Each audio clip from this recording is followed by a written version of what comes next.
Olá, bem-vindos a mais uma edição do podcast Reumato Minas, o podcast da Sociedade Mineira de Reumatologia. Eu sou Rafaela Bicalho e hoje o nosso tema são as doenças raras.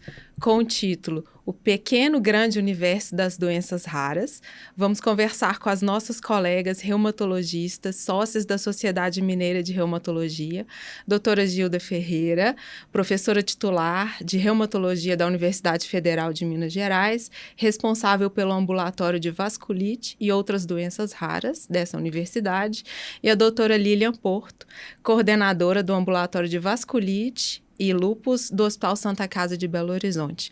Muito obrigada, é um prazer ter vocês conosco. Boa tarde, nós que agradecemos. É um prazer enorme participar desse podcast da Sociedade Mineira de Reumatologia com pessoas tão simpáticas. A Rafa e a Lília. Obrigada, boa noite, obrigada pelo convite, é uma honra estar aqui e principalmente para falar de um tema tão desafiador, né, na reumatologia. Então, vamos começar. Gilda e Lília, as doenças raras individualmente, elas são pouco frequentes, né? Mas quando olhadas em conjunto, elas correspondem a uma rotina grande do reumatologista dentro do consultório. Mas a que se refere esse termo doenças raras? Bom, doença rara é aquela doença de baixa prevalência na população em geral. Né? Hoje em dia já existem definições de doença rara aqui no Brasil, de acordo com o Ministério da Saúde, né, através daquela política nacional de atenção integrada ao paciente com doença rara, estabeleceu que é aquela doença que acomete até 65 pacientes a cada 100 mil habitantes. Né? Isso dá mais ou menos uma média aí de 1,2, 1,3 pacientes a cada 2 mil habitantes. Existem outras definições ao redor do mundo, a OMS também, mas com pequenas variações. E é isso que você falou, individualmente, essas doenças, né, são raras, mas num conjunto, elas representam um grande problema aí de saúde pública, porque a gente tem hoje mais de 8 mil doenças inseridas nesse universo de doença rara. Bom, tem algumas doenças raras que aparecem mais para o médico reumatologista. Então, darei alguns exemplos aqui do que nós temos lá no HC, que provavelmente é a mesma realidade da Santa Casa e os demais serviços de referência. Então, lá, frequentemente, nós atendemos principalmente as vasculites, que são as mais frequentes mesmo, como era de se esperar, mas também sarcoidose, doença relacionada a IgG4, as doenças autoinflamatórias, principalmente as criopirinopatias, as febre familiar do Mediterrâneo, algumas displasias ósseas e algumas doenças outras monogênicas, como, por exemplo, nós temos alguns casos de pacientes com doenças lúpus monogênico, que aí é muito interessante, inclusive, porque é um desafio em diagnóstico diferencial com lúpus que nós estamos acostumados, né? E aí relacionado com interferonopatias ou deficiência de complementos. Habitualmente são essas. Muito interessante. Vocês têm muita experiência no manejo desses pacientes e eu gostaria que vocês compartilhassem com a gente qual que é o maior desafio que vocês enfrentam no atendimento desses casos. Lá na Santa Casa, a gente é um ambulatório mais direcionado para paciente adulto, né, com vasculites e outras doenças raras. Então, assim, a gente, no ambulatório atualmente de vasculites, a gente também tem doença relacionada a IgG4 e a sarcoidoses, né, principalmente neurosarcoidose a gente tem bastante. Acaba que pneumo fica muito restrito, a pneumologia a gente não tem tanto caso isolado. E melhora mais rápido. Então, assim, as neurosarcoidoses são bem frequentes. Em relação à maior dificuldade com esses pacientes, eu acho que é o paciente ter acesso ao serviço, né? às vezes chega já com doença grave, chega via internação, então perde a oportunidade de fazer um diagnóstico precoce, né? Para o reumatologista é fácil reconhecer essa doença, assim, relativamente fácil, né? Mais normal, né? Mais normalizado para a gente, porque a gente lida com esses padrões. Mas para o médico de outra especialidade, ou até o médico da atenção básica, é muito difícil reconhecer esses padrões. Então, assim,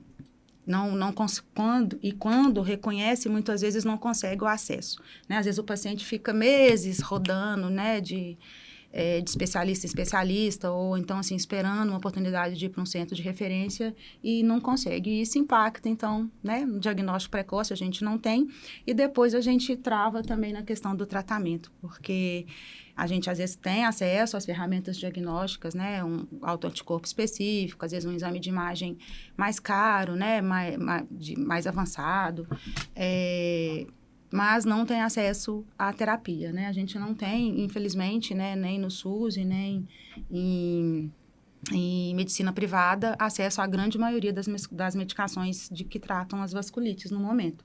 Então, assim, muitas vezes tem que ser ou judicializado ou localmente. Aqui em Minas, infelizmente, a gente não tem ainda, está começando agora um processo para a JEPA, né?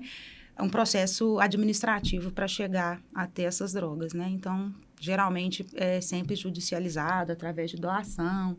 Então, acho que a maior dificuldade são as três, né? Diagnóstico, primeiro pensar na doença, depois diagnosticar a doença, depois ter acesso ao especialista e acesso ao tratamento.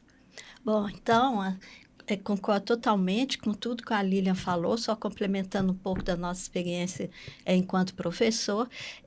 Esse grande desafio do reconhecimento da atenção primária, desde a formação do estudante de medicina, da educação continuada na rede básica, é muito complexo, é um grande desafio. Então, nós estamos com algumas iniciativas. Eu e Débora estamos construindo uma disciplina que vai ser no formato online, com apoio do NESCOM e provavelmente suporte do Ministério da Saúde, para ensinar para os alunos e com participação, como vai ser online, médicos da atenção primária, inclusive envolvendo o interior do país, por causa do apoio do Ministério da Saúde, para ensinar a identificar os red flags, que são sinais de alarme para as doenças raras. E aí, com isso, eu acho que vai estabelecer uma demanda de fluxo da linha de cuidado desses doentes. E, além disso, dentro desse programa, desse projeto, junto com o NESCOM, nós vamos desenvolver um projeto baseado em inteligência artificial para identificar quais são esses red flags na nossa população, para, quando o paciente internar, nós vamos começar com os hospitais das cidades que têm internato rural, identificar esses pacientes que internam com essas manifestações de alarme de doença rara, para ser identificado imediatamente e o fluxo prosseguir. Então, é um projeto muito incipiente, mas eu acho que pode gerar grandes frutos na educação, desde da graduação até chegar na ponta. Que maravilha! Vejo que é um projeto que tem, né, grande sucesso, uma perspectiva grande pela frente, e que você trouxe para a gente é uma estratégia para encurtar essa jornada do paciente, né, e ao mesmo tempo capacitar a formação de médicos e os reumatologistas. Vocês duas estão em serviços terciários, e eu queria que vocês trouxessem para a gente uma reflexão de como que vocês acham que esses casos podem ser conduzidos, né? Esses casos, eles precisam ser encaminhados para serviços de referência. Como nós, reumatologistas que estamos nos nossos consultórios, podemos lidar melhor com esses casos? Bom, eu começo e depois a Lília vai me complementando. Uma forma que eu penso, vou começar falando mais pelo público, que é a minha realidade maior atualmente. No sistema do SUS, atualmente, eu acho que a grande maioria das doenças raras tem que ficar ainda no serviço de referência, por causa da nossa realidade. Alguns pacientes, caso a caso, menos grave, podem ficar na atenção secundária ou até na primária, mas a maioria, como as doenças raras, a maioria são muito complexas, ainda devem ficar. E a gente tem muitos desafios aí, porque é isso que ela falou, até a dificuldade do paciente chegar no terciário, né? O problema é, inclusive, ele chegar, ter vaga, todo esse desafio do SUS. Mas a gente tem, por exemplo, o Ministério da Saúde, muitos desafios. Um deles, o Ministério da Saúde criou uma portaria de doenças raras alguns anos atrás. Alguns centros, em Minas, 2 centros se cadastraram, a HC foi cadastrado, mas o que a gente enfrenta? Não tem PAC dos códigos da maioria das doenças. Então, era para a gente já estar recebendo um pagamento diferenciado e um acesso a tecnologias mais avançadas para estar cadastrado. E não conseguimos, porque não está em PAC ainda, do eixo 2, que são as nossas doenças raras e inflamatórias. Tem para as outras, genética, algumas neurológicas. Então, é um desafio. Mas tem algumas ideias para melhorar isso aí e para o serviço de referência, né, ter mais condições de cuidar desses pacientes. Por exemplo, quando eu era coordenadora do serviço de reumatologia da HC, nós fizemos um contrato com a prefeitura. Então, a atenção secundária tem um X número de vagas por mês, com critérios de doença rara e de alta complexidade para enviar lá para o HC. Então, a gente recebe da atenção secundária esses casos, avaliamos. Às vezes, retornamos com uma orientação e a maioria, quando precisa de internação, propedêutica mais avançada, fica no HC. Então, tem essas medidas que colaboram para a atenção terciária, cuidar desses pacientes, mas a maioria são desafios ainda. E aí, o que você acha? Em relação ao público, eu acho assim, eu até fiz essas propostas, né? Assim, eu acho interessante do serviço terciário, geralmente é vinculado à universidade ou serviço de residência, de realmente fazer, né, participar da educação continuada. E eu penso que talvez ter um canal mais direto também, sim, sabe? Que eu acho que teve um tempo Conheço que teve no Hospital das Clínicas a questão de fazer não é a consulta online, mas de ter possibilidade do médico ali na frente, né? Virtualmente. Hoje vai ter tempestade.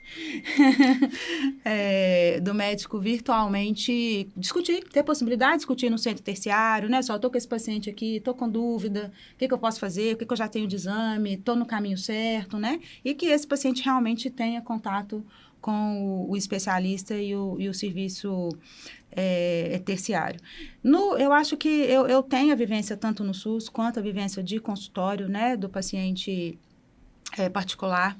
Eu acho que no particular, eu acho que a grande maioria dos reumatologistas hoje dão conta, sim, de conduzir doença rara, mas ele tem que estar aberto e perceber quando esse paciente precisa de um nível mais complexo de intervenção, né? Tanto a nível de exame, de tratamento mais complexo, do paciente estar grave, né? Então, assim, ter um vínculo bom com um hospital terciário é bom.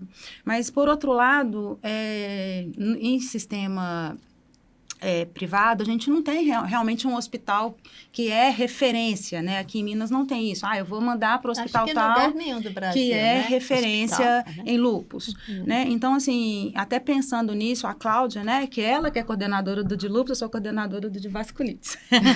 A Cláudia, né? Que a gente trabalha junto na Santa Casa, ela teve uma iniciativa lá eu faço parte, inclusive, da equipe no Hospital Mater Dei, que a gente está inaugurando, foi agora recentemente, o Centro Avançado em lúpus, né? Chama CALIS. Nós somos 5 reumatologistas já, e que dá para dar esse suporte para o especialista, né? E também para o paciente com lúpus. E aí, permitindo equipe multidisciplinar, nefrologista, hematologista, ortopedista, endócrino, a gente ainda não tem, mas dermato, sabe? Dando possibilidade de se precisar de internar, dar um segmento mais perto, orientar tratamento, né? Ali naquele início, e depois, não, agora você vai acompanhar longitudinalmente com o seu médico no interior e depois pode voltar aqui regularmente, às vezes avaliar uma pulso, né? Os novos, né? Os biológicos endovenosos no lúpus, né? Então, assim, tem essa proposta, inclusive contraposta futuramente de ampliar para as outras doenças raras também, para dar esse suporte para o médico do consultório, né? Mas, infelizmente, são poucas iniciativas ainda. Então, eu acho que o ideal também é esse sistema híbrido. Talvez, longitudinalmente, decorrências outras, né? Dá para acompanhar, mas num centro de referência ajudaria muito, né? Tanto é que a gente... Toda vez, né, quase sempre, os colegas ligam, mandam mensagem, discutem casos. A gente orienta os ex-residentes, os colegas que estão no privado. A gente ajuda sempre que é possível. Ajuda muito a lidar com essas doenças mais raras. Excelente. Vocês trouxeram para discussão a questão do tratamento e eu queria falar um pouco sobre isso. Sobre custo, né? Muitas dessas doenças têm tratamentos de alto custo. E aí eu queria aproveitar para pedir ajuda para compartilhar a experiência dela com a incorporação do rituximab nas vasculites. Eu sei que você participou ativamente sobre isso. Bom, discutindo sobre essa questão, custo, tratamento, doenças raras. Antes de chegar nessa experiência aí, eu penso o seguinte, realmente tem tratamentos caríssimos que podem impactar o governo, mas nós temos que pensar também que nós estamos de frente de doenças pouco prevalentes. Então, se você for pensar no global, não vai ficar tão diferente dos outros biológicos, outros tratamentos que nós prescrevemos, porque são pacientes pontuais em cada estado. Então, nós não podemos deixar de ter acesso por causa do custo, considerando isso. Nós vamos prescrever para um número muito pequeno de pacientes, se tivermos critério e responsabilidade. E, pensando nisso, nós tivemos a experiência de incorporação do rituximab, mas foi no momento que a Roche já tinha perdido a patente, acho que isso facilitou a questão de custo, mas deixou claro que nós, enquanto sociedade, tanto a sociedade brasileira quanto a mineira, temos que aprender a solicitar a incorporação desses medicamentos, a construir o dossiê. Nós, na Comissão de Vasculite da Sociedade Mineira, que fizemos todos os passos para chegar lá, desde a revisão sistemática até preencher todos os documentos, tarará. Tivemos uma negativa no início, por quê? Porque tem que ter critério para selecionar isso aí. O critério são evidências, mas é muito difícil construir evidência diante de uma doença rara. Você não tem volume. Porque você não tem volume. Então, as evidências são muito frágeis.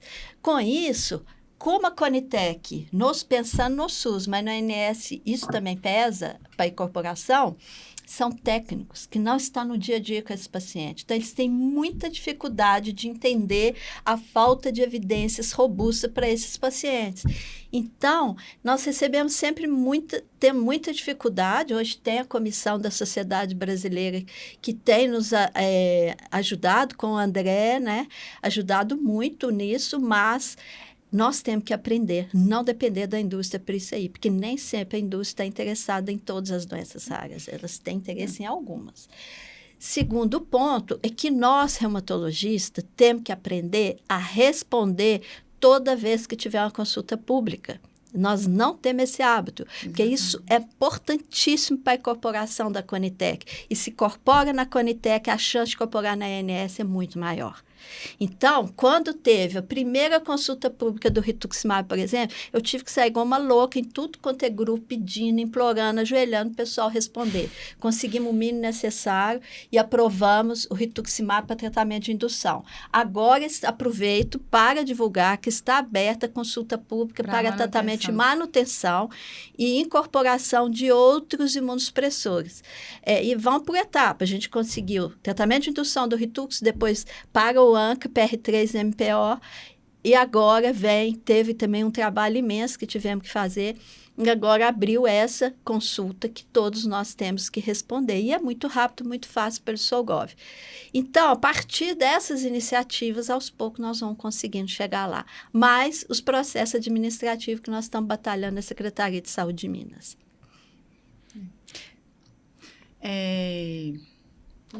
Lília, fala um pouco sobre esse cenário de tomada de decisão. Foi perfeito, realmente, Gilda.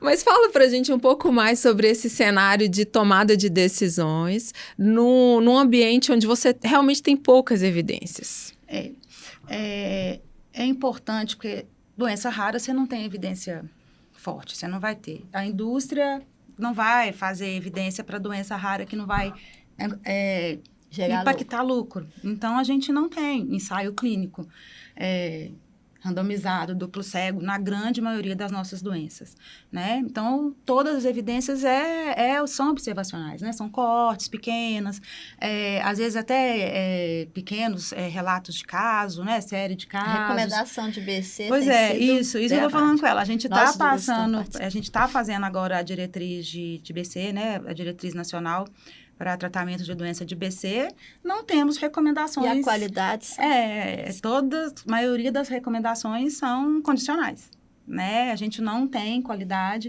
Quando a gente tem qualidade, a resposta, você pensa que aquele respostão, né, Gilda? Nossa, melhorou sempre. Não.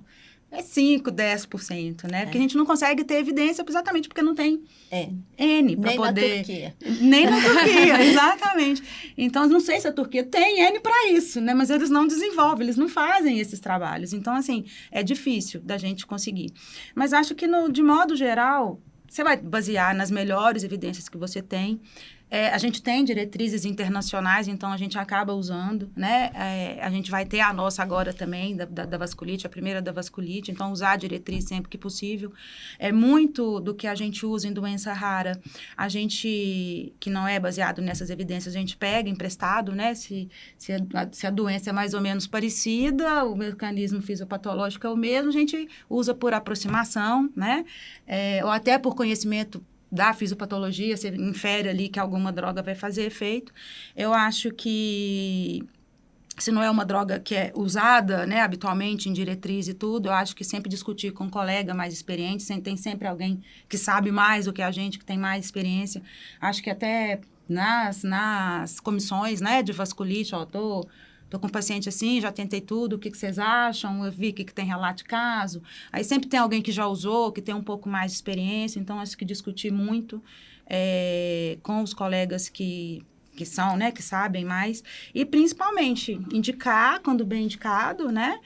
Acompanhar muito de perto, avaliar se o paciente realmente está tendo ganho com esse tratamento e, dinamicamente, ir mudando, né? Mas é isso. Eu queria falar um pouco sobre o futuro. Onde vocês acham que vai existir mais inovação nos próximos anos, décadas, no mundo das doenças raras? Novos tratamentos, biomarcadores, nós vamos para a inteligência artificial, machine learning? Dê a opinião de vocês. Bom, nós já estamos crescendo muito em relação a exoma, né, o estudo do perfil genético. Para nosso acesso, principalmente no sistema público, no SUS, ainda está um pouco distante, mas isso está cada vez aumentando mais. E assim que nós organizarmos essa questão da PAC, dos códigos PAC para doenças raras, a gente vai começar a ter mais acesso do governo disso aí, para o eixo 2, né? Mas eu acho que as grandes inovações, as grandes contribuições para as doenças raras, monogênicas principalmente, está aí no exoma. Mas o que eu gostei de você tocar nesse tema, porque eu acho que merece um comentário. É muito importante. Faz diferença, principalmente para você ter coragem, firmar um diagnóstico e indicar, inclusive, um estudo familiar, genético familiar, que é uma grande responsabilidade, porque isso gera muita ansiedade e estresse. Mas, como nós temos dificuldade, nós temos que aprender a lidar com isso e saber, inclusive, das limitações. Por exemplo, quando você pede um exoma, um perfil genético, tem várias mutações que não têm relação com o quadro clínico ou não têm relação com condições clínicas já diagnosticadas. Então, nós temos que saber, em primeiro lugar, mais uma vez, usar a clínica muito, para ver se aquele paciente tem um fenótipo que encaixa, pedir muito bem indicado E saber discutir com os geneticistas, ou mesmo dentro da reumato, quem entende mais de doença imunogênica, para saber se aquela mutação encaixa com o quadro clínico que nós temos. Então, é isso, muito critério, crítica para pedir, mas, quando não temos, dá para conduzir, baseado no quadro clínico, e fazer o que a gente faz de melhor, acolhimento, cuidado, mesmo se você não tiver certeza do diagnóstico baseado no estudo genético. É a medicina, né? Você não vai tratar exame, você vai tratar paciente, você vai tratar fenótipo, né? E eu não tenho experiência ainda, assim, nossa, com exoma, coincidentemente, esse mês eu tive minha primeira paciente do consultório, né? Que eu senti a necessidade de pedir, né, achando mesmo que pudesse ser alguma doença autoimune monogênica, talvez com componente autoinflamatório mesmo. Pensei até também num BC monogênico para ela, mas tem mais achados. Quando começa a misturar, né, quando começa a ficar estranho, manifestação de autoimunidade com manifestação de inflamação, com deficiência, né, com aumento de infecção, com a gente pensa. Então, imunodeficiência junto. Então, assim, foi a primeira paciente que eu peguei, assim, na minha prática diária de consultório, que eu pensei, não, aqui eu preciso no exoma. Mas, mesmo assim, eu falei, eu estudei muito, não consegui encaixar ela em nenhuma doença, assim, aproximou 2 ou 3. Fomos discutir com a genética, fomos discutir com a imuno, fomos discutir com a hematologia, e aí, em conjunto, decidimos por pedir, porque não é um exame barato. Né? Não. E é um exame que vem muita variação, que não é doença, não representa um fenótipo, e ao mesmo tempo, eu vou ter ali 20%, 30% só de condições, né, atualmente. Mas eu acho que num contexto em que você tem uma história clínica, né, um raciocínio compatível, vale a pena pedir. Mas essa decisão, eu acho que tem que ser mesmo compartilhada, né? Muito interessante isso, né, que vocês trouxeram. Apesar de todos os avanços tecnológicos, inclusive, a gente sempre acaba voltando para a velha clínica, né? A boa e velha clínica médica. É soberana. Sim, anamnese, exame físico. E cabe para as doenças raras também. Muito. Eu acho que, assim, que em relação à doença rara também, muito mais do que a gente pensar no que a gente está aprendendo, no tanto de tecnologia que está vindo, né? Genética, estudo imunológico, né? Os poliômicos, né? Conhecendo fisiopatologia, machine learning. Acho que muito mais do que a gente tem, desse conhecimento de volume que a gente tem que aprender a usar o que a gente já tem. Sim. Sabe? A gente tem muita coisa, né? E, às vezes, usado de uma forma errada, entendeu? Eu acho que mais do que o volume de conhecimento que a gente tem é saber usar. E, principalmente, usar o que a gente já tem, o que a gente está na mão. Eu ainda me surpreendo, às vezes, nós nos surpreendemos, que mesmo reumatologista, muitos não sabem indicar, interpretar e fazer o bom uso do ANCA, por exemplo. Então, da nova guideline de solicitação, quando tem uma clínica forte, o ANCA negativo, o que a gente deve fazer? Que tem muitas saídas e tem muita coisa a ser aprendida ainda para utilizar melhor o que já temos. Então, concordo totalmente com a Lília. Tem muitas inovações, muita tecnologia, principalmente imagem, mas nós precisamos para a vasculite de grandes vasos, mas a gente tem que saber interpretar bem o que já temos. Maravilha. A gente está se aproximando para o final do nosso episódio. Vocês querem fazer alguma colocação adicional? Eu acho, assim, que a gente está inserida num serviço, né, de formação de novos reumatologistas. Esse tema é muito moderno, eles acabam ficando muito ansiosos, né, com essa questão da doença rara. Eu acho que esse aluno, né, esse residente, ele tem que passar mesmo por ambulatórios, pegar, conhecer, manejar, né, estudar só a teoria ali não é suficiente, é o dia a dia ali com a mão mesmo, lidando com o paciente grave, com doença rara, que ele vai pegar essa mão. Eu acho que conhecer, né, essas tecnologias, saber é importante, mas eles têm que aprender mesmo a lidar com o que a gente tem, igual eu falei. Eu acho que dentro do serviço de residência para os preceptores é muito importante que participem de comissões, né, que participem, que façam parte dos registros, né, que se candidatem, né, porque a gente tem que conhecer as nossas doenças, então vamos fazer os registros, participem inclusive de diretrizes, né, eu acho assim que o profissional que está ali dentro de um serviço de referência, principalmente ensinando, é importante que faça parte, né, que esteja inserido, né, no ambiente de educação continuada, né, Gil? Sim. E que, assim, a gente vai fazer agora, a Gilda é minha orientadora, eu estou no doutorado, a gente vai fazer um estudo epidemiológico da prevalência das vasculites ANCA em Belo Horizonte, isso para a gente ter essa noção, até para representar, mostrar para os políticos, né, que precisa, que esse paciente existe, que tem esse perfil, né, foi até uma necessidade, né, que a comissão de vasculite, este vai ser já o terceiro estudo. A gente já fez em Goiânia, doença de BC, no Rio, Tacaiaço, e a gente vai fazer aqui. Aí eu peço, né, aos colegas reumatologistas, né, a gente vai convidar todos que têm paciente aqui em Belo Horizonte, que respondam o questionário. É questionário curtinho para a gente saber exatamente a prevalência. Porque para a incorporação na Conitec precisa de dados. E na ANNS a gente precisa de dados de prevalência. Então, contamos com o apoio de todos. De todos. Então, só antes da gente fechar aqui, confirmando o que a Lilian já falou em relação à importância do ensino na residência e dos médicos, inclusive, educação continuada, que estão aí nos consultórios privados, no sistema público. É importante sair da residência dominando bem as doenças comuns? Sim, mas as doenças raras aparecem muito, né? Então, tem que, sim, fazer a formação. Se naquele serviço de residência não tem um ambulatório que faça essa troca.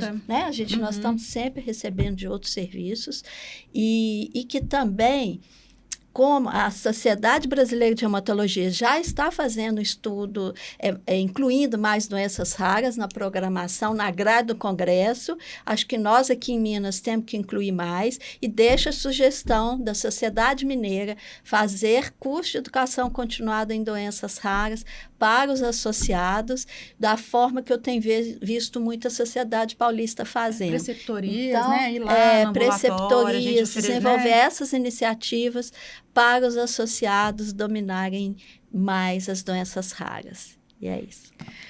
Excelente. Gente, foi maravilhoso, tá? Aprendi enormemente com vocês. Todo o meu respeito e admiração pelo trabalho de vocês, que além de terem escolhido uma especialidade muito complexa e difícil, escolheram uma área dentro da reumatologia ainda mais complexa e ainda mais difícil.